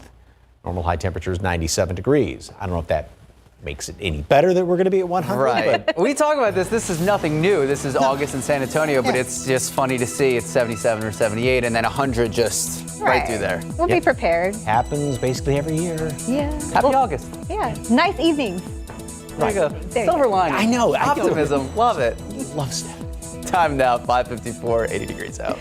And a scary sight for a woman in Florida, what she found when she reached into her washing machine. Good morning, welcome back, and happy Monday. A terrifying situation in Florida. A Florida woman says she is still shaken after finding, get this, a python, yes, a python, a big snake, in her washing machine. So this woman, Emily, says she only realized it was a snake when she reached her hand inside the machine. She said she felt the snake slither. Luckily, maintenance was able to remove the snake from her apartment. Animal control was called and believes the snake is a pet that actually escaped the owner. Get this, the day before, a neighbor reported hearing a snake hiss. That leads animal control to believe the python slithered through the building's fence. That is absolutely terrifying. Oh, okay, anyway, something positive coming out of the pandemic. Younger volunteer armies are popping up all over the place. You're not going to want to miss how they are proving you can make a difference no matter your age. That's coming up next. And taking a live look out at the roadways, 79 degrees to start your Monday morning. We're going to check in with Officer Trujillo in just a few moments. Check out what this is. This morning, police need your help finding the suspects responsible for a murder and another case, an aggravated assault. Good morning, I'm Sarah Acosta. In just a bit, we give you the information we do know about these cases. As schools reopen here in the U.S., more children are testing positive for COVID-19. I'm Rena Roy in New York, and I'll have the latest coming up. And taking a look outside with live cam this morning, it is now 79 degrees. Woo, exciting. We are excited because it was 80 degrees just maybe half an hour ago. Look at that, we're getting cooler. Maybe that'll be a trend that sticks around. Maybe. Live from KSAT 12. Good Morning San Antonio starts right now. Good morning. It is Monday, August 10th. I'm in for Mark Austin. And as you saw in that graphic, our Mike Osterhage is back. Yes, he's back to tell us about the heat this week. And so this weekend, we had a drive-by birthday parade I was telling you about. And some of us were trying to tie balloons to our cars. Not successful because they kept popping. The car, really? Yes, it was too hot. It was too hot. The cars, I mean, because it was, mid-afternoon. I felt bad. Somebody bought a big bouquet and then pop, pop, pop, pop, pop. Yeah, so.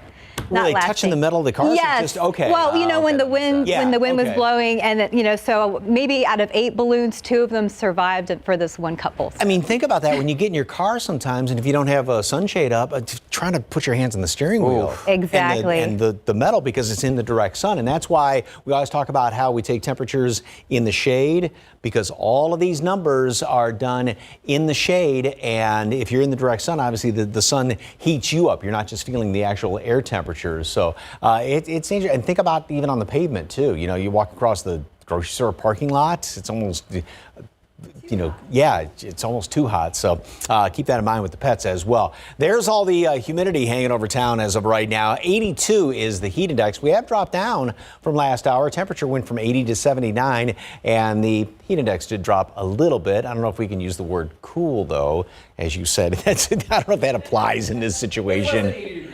It's less than 80. We were being optimistic. Okay, I'll give you that one. Anyway, glass is half full. Temperatures are going to be in the upper 70s for the next couple of hours, and we will make it up into the low 90s already by noon.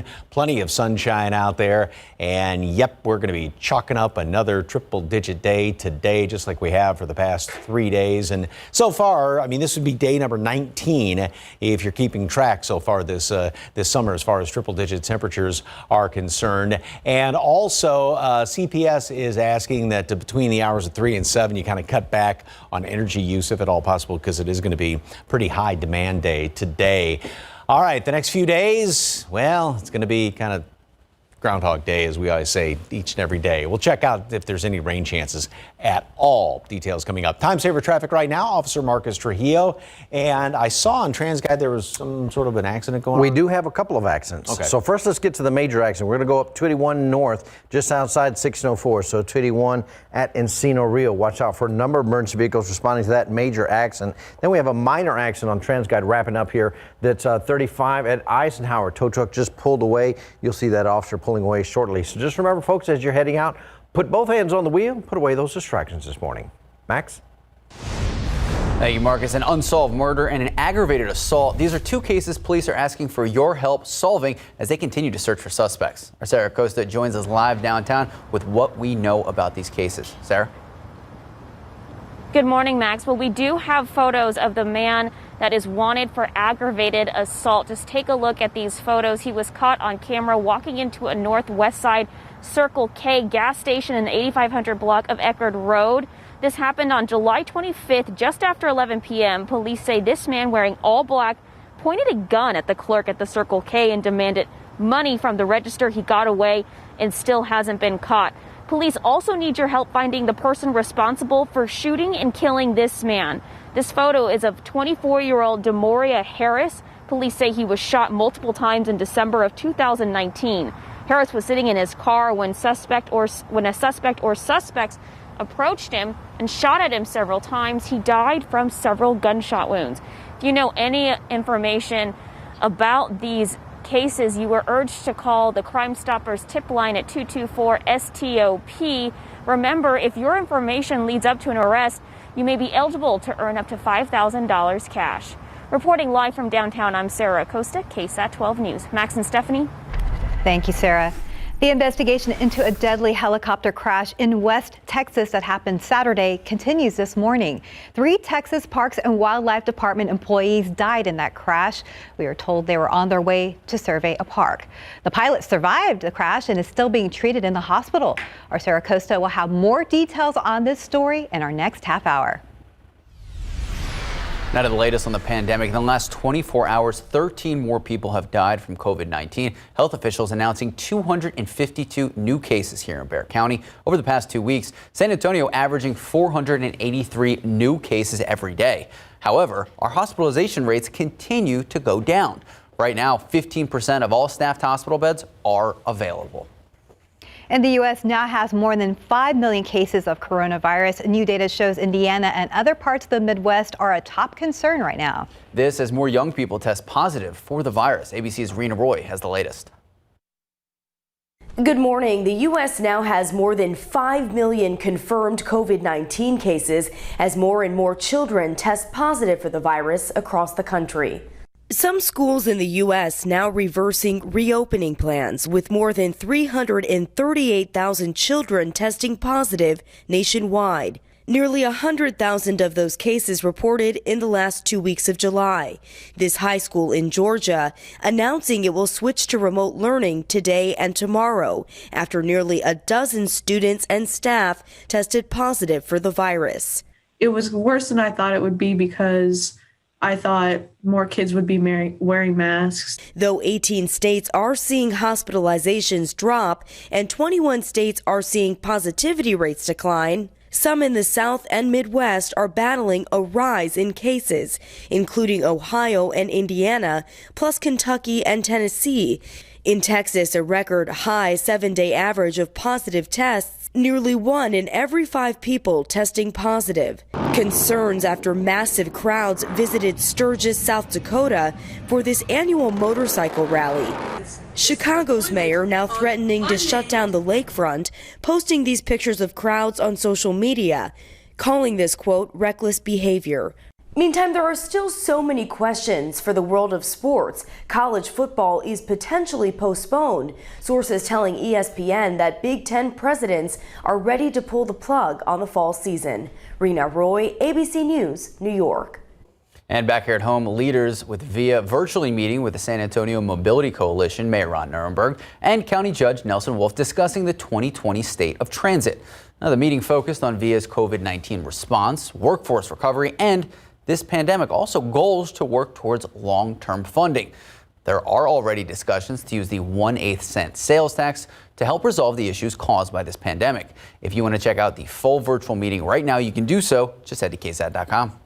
Doctors in South Florida are testing a unique fruit that could help relieve one of the effects of COVID-19.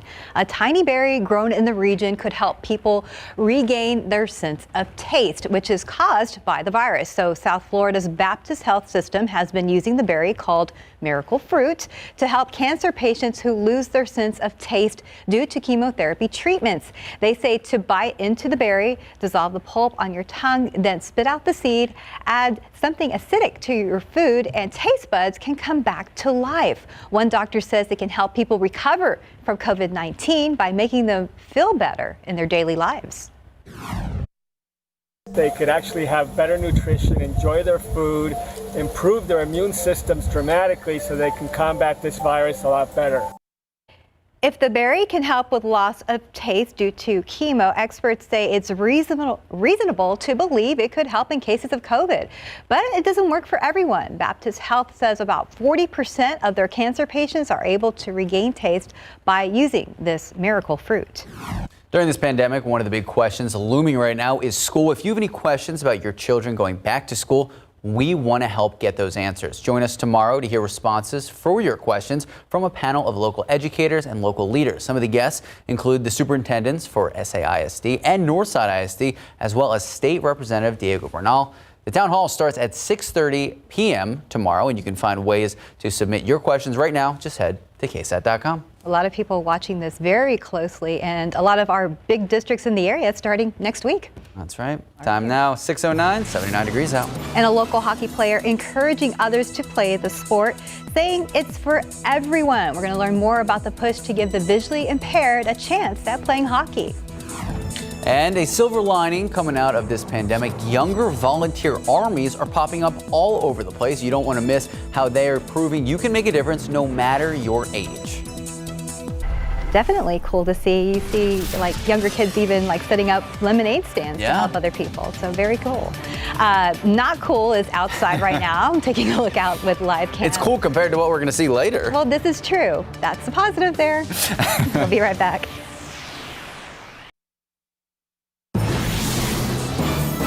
When the pandemic closed on-campus classes at Dartmouth, these students learned a lesson they weren't expecting. We noticed that there's a huge gap in terms of who is kind of looking out for the essential workers. These are the people who are keeping the store shelves stocked, preparing your takeout, filling Amazon boxes, delivering the mail, dumping your garbage, and most are doing it on less than what they would make collecting unemployment.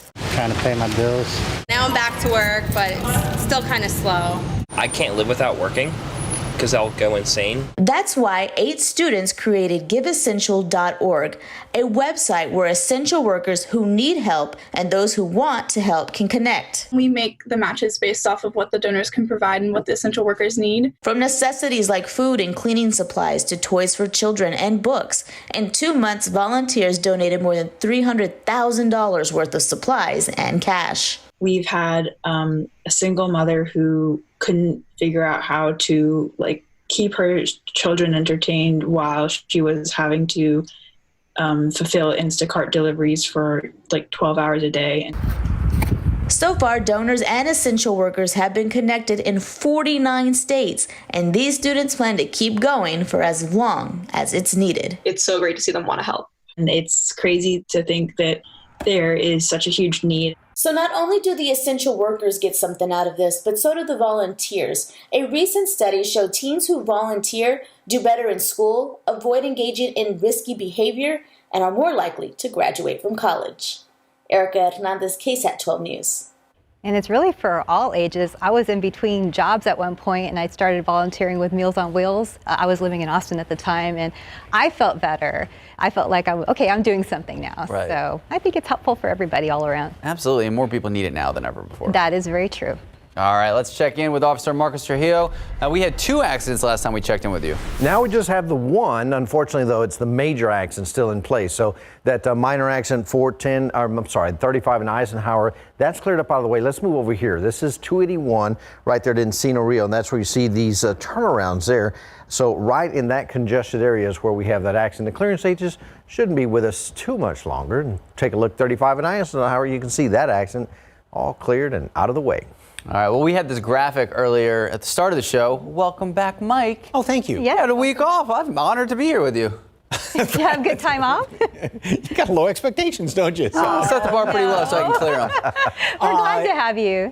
Thank you. Unfortunately, a lot of time inside just because of the heat and not going places. But yeah, you're going to want to spend a lot of time inside this week, too. Or if you're going to be out, even trying to exercise, do it in the morning. I agree. Humidity, but right now, afternoon temperatures, you really got to. Went to Enchanted Rock last week, which if you haven't been there in a while, that is just phenomenally beautiful. But even by about 1 o'clock in the afternoon, it was just like, oh goodness gracious, time to head for home. So, and also if you do go to Enchanted Rock, by the way, you got to make reservations.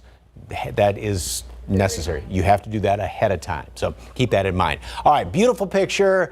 If you are out doing any gardening, oh my goodness gracious, those are gorgeous. Love that shade of pink there. But you do need a lot of water for these flowers and plants and everything else, because there's nothing coming in from the sky, even though we had some pretty good rain earlier last week. We got all the humidity out there. Boy, if someone would just squeeze some of this humidity out, that'd be fantastic, but that's not the situation. By the way, we are in the hottest time of the year. Historically, normal high temperature is 97, normal low temperature is 75. And for the past couple of months, temperatures have been going up, the average temperature, about a couple of degree or so every couple of weeks. Now, as we get in toward the 1st of September, just 2 weeks after this, we will have dropped down 3 degrees as far as the normal high temperature is concerned. So it's kind of a slow progress going up and then drops off fairly quickly. Now, that doesn't necessarily mean, hate to say it, that the actual temperatures are going to be that much cooler, but at least it's encouraging. 82 is what it feels like out there right now. 78 Gonzales, 85 is the heat index in New Braunfels. And then basically add 20 degrees to these temperatures. That's what it's going to feel like later on this afternoon. And even though humidity drops off a little bit in the afternoon, still enough to give us those heat index readings out there. Now, it's not going to be quite up to the criteria for heat advisories that may be coming later on this week. The Weather Service was talking about that it's they're obviously going to be watching the situation quite closely as far as any potential heat advisories later on this week. We've got a couple of showers that are starting to pop up there along the coastal plain, and yes, there will be 1 or 2 of them even throughout the afternoon. As far as in your backyard, I just plain old wouldn't count on it. I mean, the chances of rain are basically slim to none. 1 or 2 of them primarily along the coastal plain. If something decides to sneak in a little bit further to the west, consider yourself lucky. But like I said, don't bet on that. High pressure is the dominant feature, and that this one off to the east is going to kind of the center of it sort of fizzle out a little bit, but the one off to the west is going to be very dominant. Now, it is going to have the Gulf open up. So again, there could be a stray coastal plain shower here and there any one of the next couple of days, although not likely at all. And this whole pattern really is not going to be changing throughout the rest of the week and going into the weekend. One little bit of hope, though. See those lines, that little hump right there, if you will? That's called an easterly wave, and that comes in from the Gulf of Mexico. That could be a little bit better chance for a couple of showers to pop up around here as we go in toward the weekend, but otherwise, nothing changes between now and then. 92 degrees today at noon, partly cloudy skies or a lot of sunshine in your backyard, and then 100 for a high temperature today. Southerly wind 10 to 15 miles per hour, maybe a bit of a breeze at times. Plenty of sunshine, and we will continue to rack up the triple digits all the way through the rest of the week and going into the weekend. Full house, hundreds, 78. It looks nice. Thursday, 13, 14, 15, 16. So Sunday is the last day of the historically hottest period of the year. So you just got to make it Sunday. Well, then, fingers crossed, maybe in the future it'll get a little better. Yeah, cool down to 99. It's going to be great. Yeah. Thanks, Okay, Mike. thank you. 620, 79 degrees out. And an entertainment star, Simon Cowell, broke his back in an e-bike accident. Find out his condition after his surgery in today's GMA First Look. Here's your secret word of the day. Enter it on KSAT.com/Circle K for a monthly chance to win free gas for a year. Every entry wins a free iced coffee. Win with Circle K and GMSA.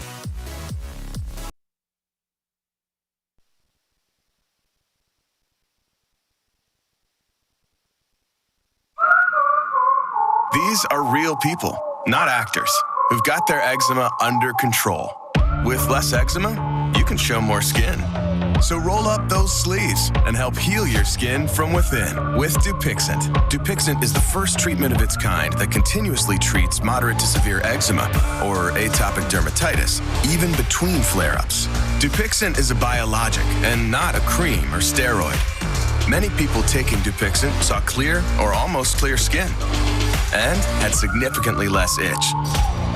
Don't use if you're allergic to Dupixent. Serious allergic reactions can occur, including anaphylaxis, which is severe. Tell your doctor about new or worsening eye problems, such as eye pain or vision changes, or a parasitic infection. If you take asthma medicines, don't change or stop them without talking to your doctor. So help heal your skin from within and talk to your eczema specialist about Dupixent. If your financial situation has changed, we may be able to help.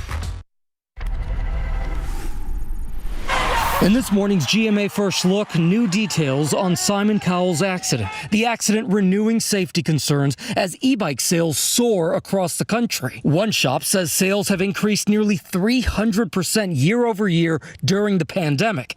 And experts believe the motorized vehicles are giving people some much needed fresh air as they stay away from public transit. We've seen a massive increase in demand, upwards of over 140%, growth in our sales. And we even had at one point a 14-week waiting list for our bikes. But that also means new first-time users. They often have more power than obviously a bike without a motor. And so it is a different skill than just riding a bike. And coming up at 7 a.m., we'll give you the expert tips for staying safe on these e-bikes, plus the latest on Cowell's condition. With your GMA First Look, I'm Gio Benitez, ABC News, New York.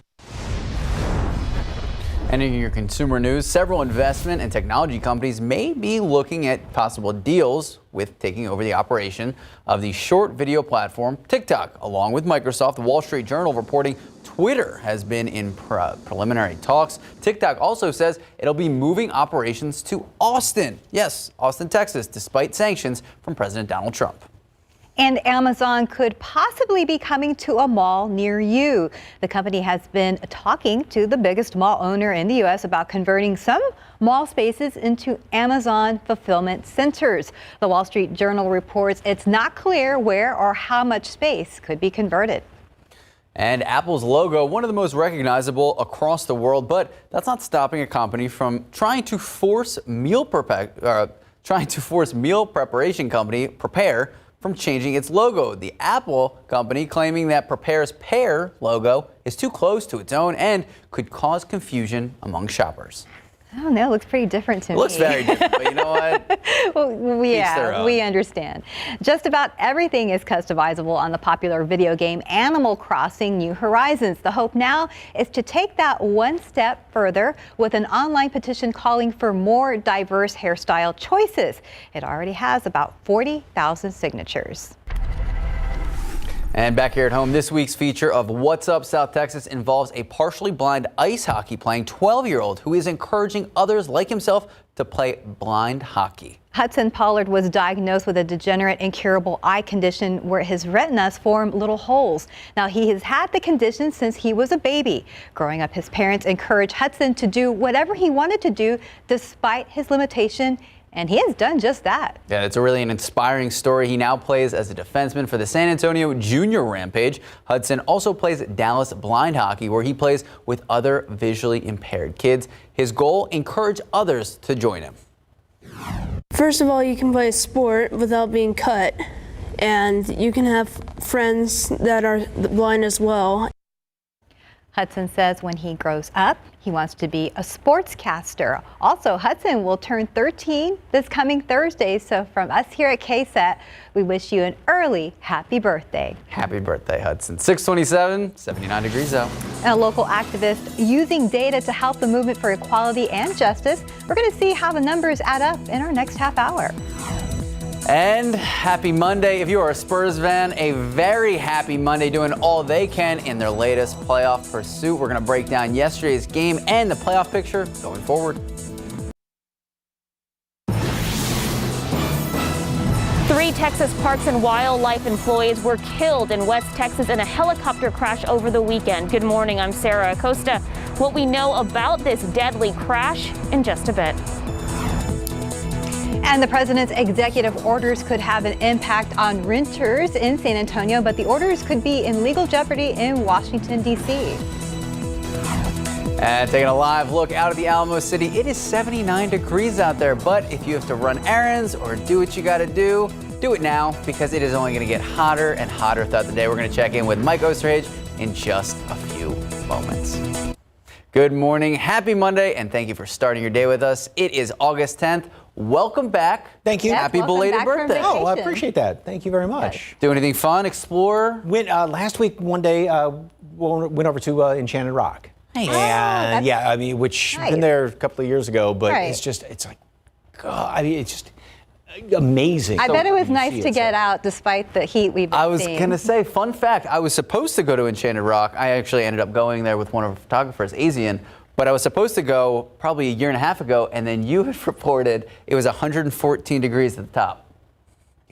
Oh, wow. And the thing is, we went in the morning, and it wasn't bad. But like we were talking about, even if you're going to run out to the grocery store or something like that, make sure you do it a little bit later on or a little bit earlier on, just because it gets so oppressively hot. And even by midday out there at Enchanted Rock last week, it was just like, overwhelmingly hot. So you do have to watch it if you're outside. Lots of humidity out there this morning, and boy, these numbers, dew point temperatures, the measure of moisture in the atmosphere, when it's up to 74 and higher than that, it's like a steam bath, and that's what it is when you step outside this morning. So just get ready for it. It's going to fog up your glasses. Mostly cloudy skies, and then we'll have more sunshine later on today. As you saw, a couple of breaks in the clouds already in the live cam picture. 100 high temperature. More of the same tomorrow. Sunshine and heat, and really don't see any changes in sight all the way through the rest of the week and going into the weekend.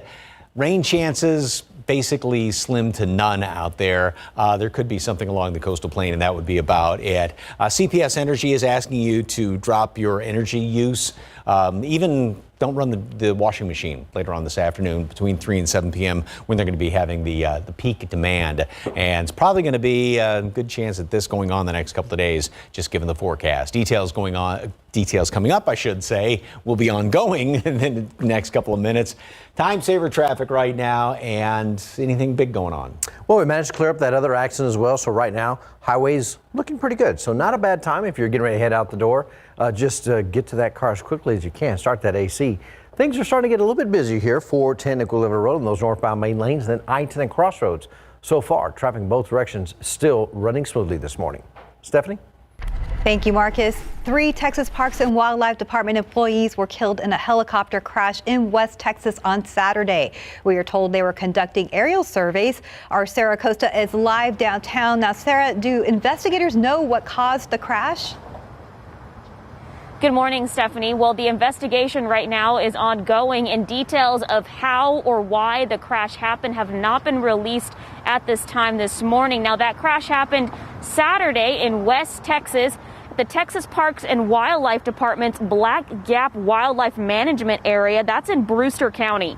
The victims of the crash were identified as wildlife biologist Dewey Stockbridge, fish and wildlife technician Brandon White, and state wildlife veterinarian Dr. Bob Dittmar of Kerrville. That's according to the TPW. Now, the TPWD sent out a statement, some of it saying wildlife conservation in Texas lost 3 of its finest as they so honorably and dutifully carried out their calling to help survey, monitor, and protect the bighorns of their beloved West Texas mountains.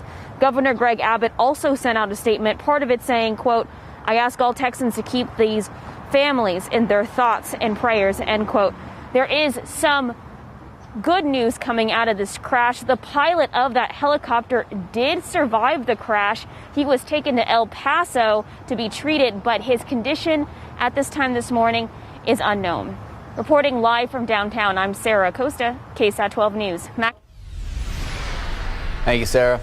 A lot of questions and a lot of confusion over President Donald Trump's latest executive orders that were signed just over the weekend. His intent was to extend unemployment benefits. His orders also cover evictions, student loans, and payroll taxes. He spoke about it last night. ABC's Rena Roy has more. This morning, new questions about President Trump's executive order. It would be kind to call it a Swiss cheese because there are more holes than actual things that help New York. The president bypassing Congress over the weekend, signing an executive order that unilaterally restores unemployment benefits to millions, but slashes the weekly checks to $400 while also requesting states share the cost. The states will be able to provide the extra $100. We have a system where we can do 100% or we can do 75%. They'd pay 25%. That announcement seemingly catching some governors off guard. So the answer is, I don't know yet. The governor of Ohio saying the state may not be able to afford the extra expense. Congress needs to get back in and negotiate. Still, Trump is calling the move a victory over Democrats. We've gotten much of what we wanted. They didn't get what they wanted. But opponents are blasting the order. New York Governor Andrew Cuomo tweeting it's simply impossible, while Nebraska Senator Ben Sasse is calling the president's action unconstitutional slop. I agree with the Republican senator said it was unconstitutional slop. House Speaker Nancy Pelosi also questioning part of the order that defers payroll taxes. While he says he's going to do the payroll tax, what he's doing is undermining Social Security and Medicare. Overnight, the president responding to the accusation. This will have no impact on Social Security. Rena Roy, ABC News, New York. And we can't talk about the president's executive orders without talking about the impact it'll have here locally, especially for renters. The moratorium had covered about half the rental properties in San Antonio when it expired July 24th. It was the last of varying layers of eviction protections. The city expects to run through its $50 million pot of mostly federal dollars by late September or even early October. Its proposed budget for the upcoming fiscal years includes $5.25 million of city dollars, but District 1 Councilman Roberto Trevino wants to see more, noting federal dollars do have restrictions.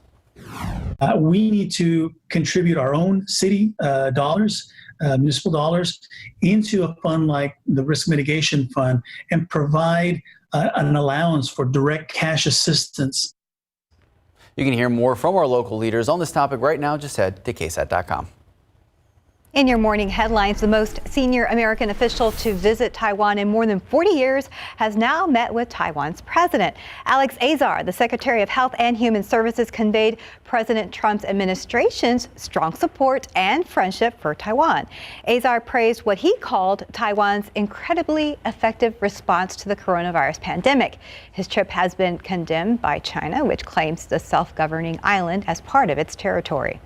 And Afghanistan's president has agreed to release another 400 Taliban prisoners, all in an effort to start direct peace talks with the terrorist organization. The Taliban says peace talks should start immediately after the prisoners' release. They're the last of 5,000 prisoners to be freed by the Afghan government. Afghanistan's Assembly of Elders stressing the need for an immediate and lasting ceasefire with the Taliban. Time now, 6:39, 79 degrees out. A local activist is using data to drive social justice movements in San Antonio. After the break, we're going to see more about his operation.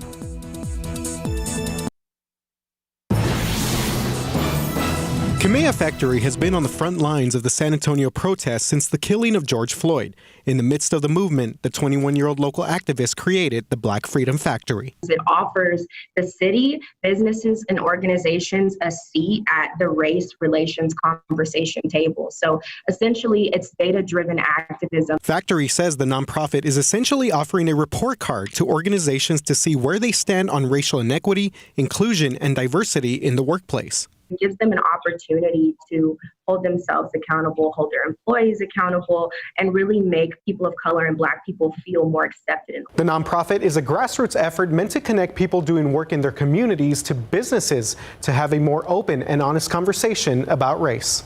What are the intersections of race, sexuality, gender, identity, and culture that contribute to racial discrepancies within organizations and businesses and corporations? Feedback has been positive, and there is a citywide interest in Black Freedom Factory. A handful of businesses have signed up for the assessment. It's actually time that, these meetings with these white collar professionals really sat with someone who is in the streets, right? And who can represent the needs of the community. Factory wants to keep these discussions moving forward. As one of the primary organizers of the San Antonio protest, she was encouraged to see so many people from different backgrounds and races protest peacefully, but knows San Antonio has a long way to go. Considering the historical segregation that occurs, we still have a lot of work to do. And so it's a fight that, a lot of us activists say it's not a sprint, it's a marathon, right? And so I think San Antonio is definitely headed in that direction. RJ Marcus, KSAT 12 News. A great Monday morning if you are a Spurs fan. They're doing everything they can to make this final playoff push, beating the New Orleans Pelicans, knocking Zion Williamson out of playoff contention.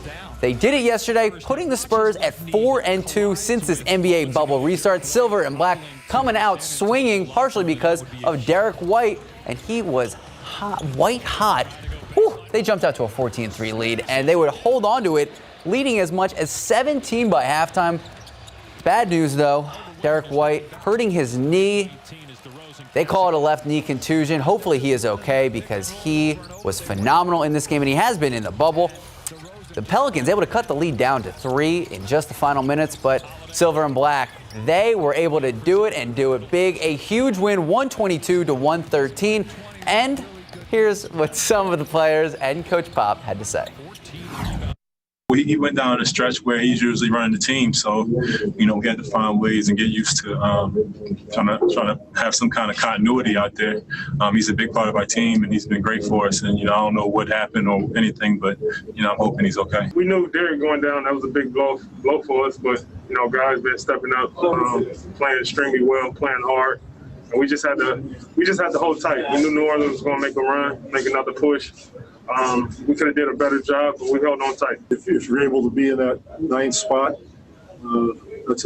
that's quite a victory. It says a lot about how this young group has come together with 3 of the starters out. So I'm already thrilled the way they played, but that would be really fantastic if we could get there.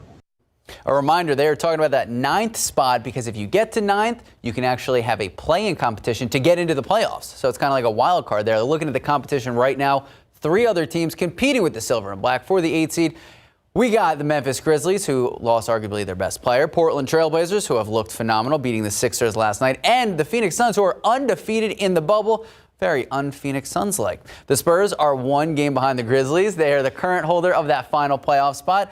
And Spurs only a half game behind the Portland Trailblazers, but if the Spurs do win, they're going to need a little help to make the other playoffs. So they need other teams to lose, but again, you win and you let the cards fall where they may.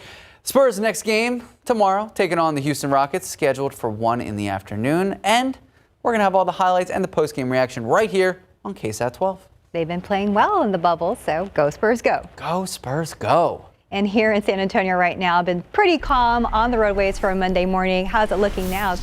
Still not too bad right now, so we're going to you see the map there. All the green indicates that traffic moving at least at the normal speed limit. So we're going to move over to TransGuide right now. I-10 in La Cantera, no problems there. Let's move over to 35, 1604 up on that far northeast side. You can see north and southbound lanes still running smoothly. No issues there. So moving over to I-10 in La Cantera. East and westbound lanes there have more than enough room and no slowdowns there. 10 at Hoyerman Road. Take a look at Highway 90 at Lackland. Eastbound and westbound lanes running smoothly. So all in all, not a bad morning commute. We were off to a little bit of a bumpy start with a couple of accidents, but things are looking much better now. One thing that, I was going to say, one thing that people aren't going to have to worry about, rain. That's true. Wish we could worry about rain. Maybe later, right? Yeah, well, later. I mean, there's going to be 1 or 2 showers perhaps along the coastal plain, but other than that, there's just really nothing out there and nothing that's going to be out there. On the flip side of that, though, you get some really good looking sunsets. Yeah, that's beautiful. Yeah, we get so many great pictures from Woodlawn Lake, and depending on, whatever direction you're looking, obviously this is looking off to the west, but sometimes those shots looking at downtown from Woodlawn Lake are absolutely gorgeous. So thank you very much for that. And starting to lighten up a little bit. We've got our morning haze out there with all the humidity. And as far as triple digit days, average in a year here in town is about 17. We've actually are at right around average now, 18 so far this year. That includes yesterday, and we're going to continue to add to that. Yesterday we were last year, 17, 27 the year before that. And of course, we had a couple of really scorching hot years. We had those streaks going in through July and August back in 2017 and 2016. We are going to continue with the streak of triple digit temperatures though this week. So as far as the count is concerned, we're going to be getting up to around at least 25 or so, it looks like, throughout the end of the rest of this week, because going for triple digit readings all week long. Also, we've got the heat index readings that are going to be well up into the low hundreds around here, not quite up to heat advisory criteria. Obviously, it's still going to be hot. And again, all these numbers are in the shade. You're out in the direct sun, you're walking across the parking lot in the grocery store, and you got that sun beating down on you. It's going to feel a good 10, 15 degrees hotter. So obviously take it easy. Got a couple of showers that are trying to pop up there along the coastal plain. And yeah, one or two of them are possible. I wouldn't really count on it though. And that's pretty much what the computer model is indicating later on today. Again, one or two, maybe here or there. Blink and you miss it, and that'll be about the extent of it. We're going to be up to 92 degrees today at noon, partly cloudy skies. High temperature up to 100, so this will be day number 19, and keep adding to that over the next couple of days. So we're looking at good, probably at least 25 days this summer. Once we finish off this week, they're going to be at triple digit readings. That's officially here in town. Oh my goodness. Well, at least in the morning, evening's nice, right? Yeah. Not bad. Not bad. Yes. Not bad. There you go. Well, sense of optimism. Love it. We will try and make this glass half full as much as possible. So I speaking of that, drink lots of water. Oh, yes. There's my point. segue. Good reminder. That's Good great. reminder. Thanks, Mike. 6:51, 79 degrees out.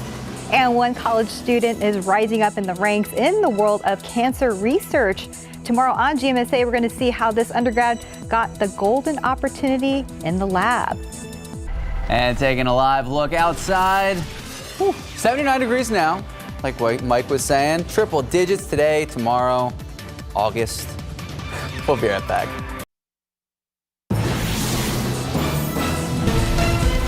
Good morning. Coming up here on GMA, we are looking at the new report sounding the alarm about kids and COVID, finding nearly 100,000 new cases in children in just the last 2 weeks of July. One of the nation's leading public health experts will join us live. And then we've got an ABC News exclusive with the president and CEO-elect of the Clorox company about when we're going to see their products fully back on store shelves. We'll have the latest right here on GMA. And time now, 6:55, 79 degrees out. Let's take one last check with traffic with Officer Marcus Trujillo. And traffic still moving along fairly well there, eastbound and westbound on Highway 90. Over there by Lackland, let's take a look. This is I-10 and Burning Stage Road. No issues there. Then 410 at Fredericksburg Road, traffic still looking great right now. Let's move over here to Fortune Austin Highway up on the northeast side. You see no issues in the interchange. I-10. 410 up on the northwest side. You can see we have more than enough room, so no problems right now. Mike? 79 degrees here in town. There's that kind of morning haze out there. Everybody's in, well, Castroville's still at 80, and the humidity, yeah, boy, it's going to greet you when you step outside. 92 at noon, 100 for a high temperature today, and we're going to keep triple digits around throughout the rest of the week. All right. Mike, Marcus, Stephanie, thank you so much for joining us. Thank you for watching. We'll see you back here at 9 a.m. Have a good morning.